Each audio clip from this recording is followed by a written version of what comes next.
দুর্গা মহাশক্তির প্রতীক। তার তেজরাশি মহাপরাক্রম শক্তি বিনাশ করে সকল অশুভকে, বিস্তারিত হয় শান্তি, সৃষ্টি খুঁজে পায় তার সমতা। তিনি একাধারে অসুর দমনী আর অপরদিকে কল্যাণ রাজ্য। তিনি মাতা ধরিত্রী, শস্য শ্যামলা, প্রাণ রাজ্য। এই আত্মশক্তি মহামায়া দুর্গার বিবিধ রূপ। বহু বলধারিণী থেকে আমাদের ঘরের মেয়ে উমা, আমরা তাকে বিভিন্ন রূপে চিহ্নিত করি। আবার তাকে আমরা দেখি সেই গ্রাম বাংলার কাঙালি হিসেবে, যে নিত্য লড়াই করে দারিদ্র্যের সাথে। তিনি আমাদের দেবী দুর্গা। হে দেবী, তুমি দেশ মাতৃকা। মাগো, তুমি বন্দে মাতরমের উৎস। তোমার এক ও অদ্বিতীয় রূপের সন্ধান আমরা পাই প্রতিটি নারীর মধ্যে। ইয়া দেবী সর্বভূতেষু মাতৃরূপেণ সংস্থিতা। নমস্তস্मै নমস্তস্मै নমস্তস্मै নমো নমঃ। আমাদের আজকের অন্তিম প্রতিবেদন মাতৃরূপেণ।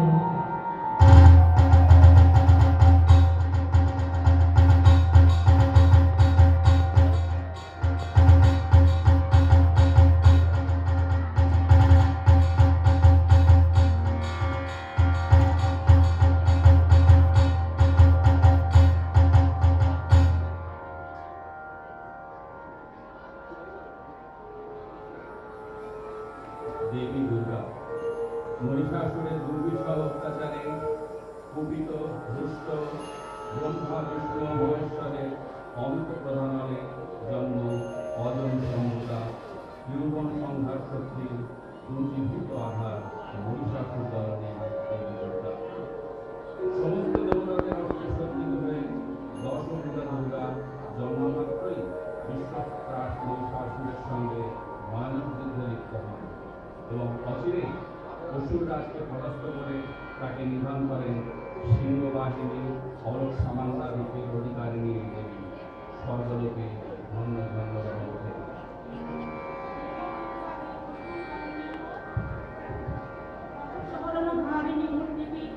যুগ যুগ ধরে বাঙালির বড় প্রিয়, বড় আদর। কথিত আছে, শ্রীরামচন্দ্র যখন রাবণবধে যাত্রা করেন, আশ্বিন মাসে সেই শুক্লা তিথিতে তিনি দুর্গার বোধন করে যুদ্ধযাত্রা করেন। এই তিথিতে বাঙালি দুর্গার বোধন করে 4 দিন দুর্গাপূজার আয়োজন করে। কেন বা কবে থেকে এই অকাল বোধন, তার বিশদ বিবরণ ইতিহাসে খুব স্পষ্ট করে নির্দেশিত নেই।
শুনছো?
ঠিক আছে। দশমীতে দেবীকে বরণ করে এয়স্ত্রীদের সিঁদুর খেলা, তারপর প্রতিমা বিসর্জন। বস্তুত এই 4 দিন জুড়ে সমস্ত বাঙালি মহোৎসবে মেতে ওঠে। এক সার্বজনীন মহোৎসব। দুর্গাপুজোর সময় যেসব বাঙালি কর্মসূত্রে বাংলার বাইরে থাকে, তারাও সবাই চেষ্টা করে এই সময় বাংলায় আসবে, এই উৎসবে শরীর হতে। এই উৎসবে ধনী দরিদ্র নির্বিশেষে যে যার সাধ্যমতো নতুন পোশাক কেনেন, আত্মীয় স্বজনের নতুন পোশাক উপহার দেন। কিন্তু যে হতভাগ্য দরিদ্র অনাথের সে সাধ্য নেই, কেউ নেই যে তাকে নতুন বস্ত্র কিনে দেবে। সে কি করবে? কে দেবে তাকে নতুন পোশাক? আদর করে ডেকে নেবে কাছে? তাহলে তো এই শারদ উৎসব সার্বজনীন হয়ে উঠবে না। গরীয় কোমলে কাঙালিনী কবিতায় রবীন্দ্রনাথ এই কথাই জানিয়ে দিচ্ছেন যে পুজোর দিনে একটি মুখ যদি মলিন থাকে, তবে এই উৎসবের আনন্দ বৃথা হয়ে যায়।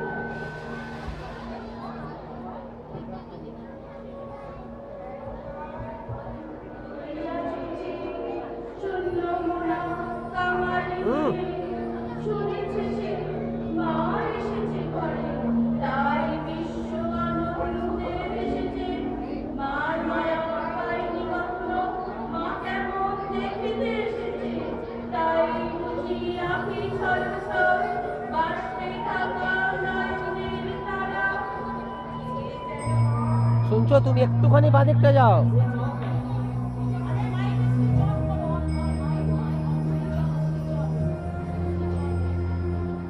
শুনছো? তুমি একটু বাদিকে যাও। এই যেন মার মুখপানে বালিকা কাতর অভিমানে বলে, মাগো এ কেমন ধারা, এত বাসি, এত হাসি রাশি, এত তোর রতন ভূষণ। তুই যদি আমার জননী, মোর যেন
কলস, তবে নিচে সহকার শাখা, তবে নিচে মঙ্গল কলস, তবে নিচে সহকার শাখা, তবে নিচে মঙ্গল কলস।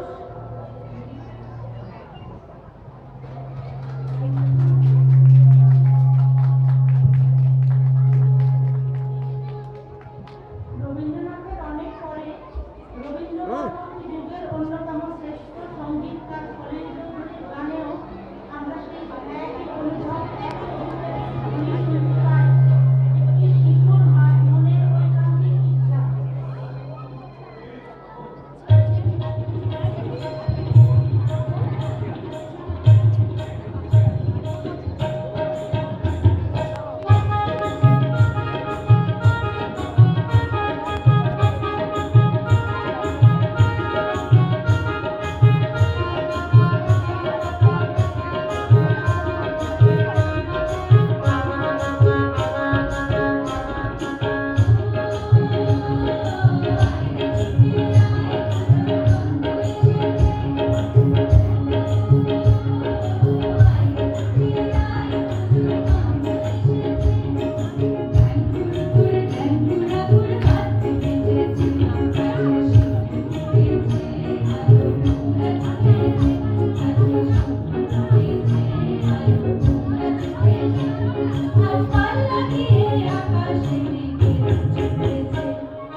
সালে বঙ্কিমচন্দ্রের আনন্দমঠ প্রকাশিত হয়। এই উপন্যাসের অন্তর্গত বন্দে মাতরম কবিতাটিতে দশপ্রহরণ ধারী দুর্গাকে দেশমাতৃকা রূপে কল্পনা করে ঋষি বঙ্কিম দেশের মানুষকে উদ্বুদ্ধ করে। বাংলা ও সংস্কৃত ভাষায় লেখা এই কবিতাটি প্রথম স্তবক থেকে স্বরলিপিত করেন স্বয়ং রবীন্দ্রনাথ 1896 সালে। সেই বছরই জাতীয় কংগ্রেসের সভায় তিনি এই গানটি নিজে গিয়েছিলেন।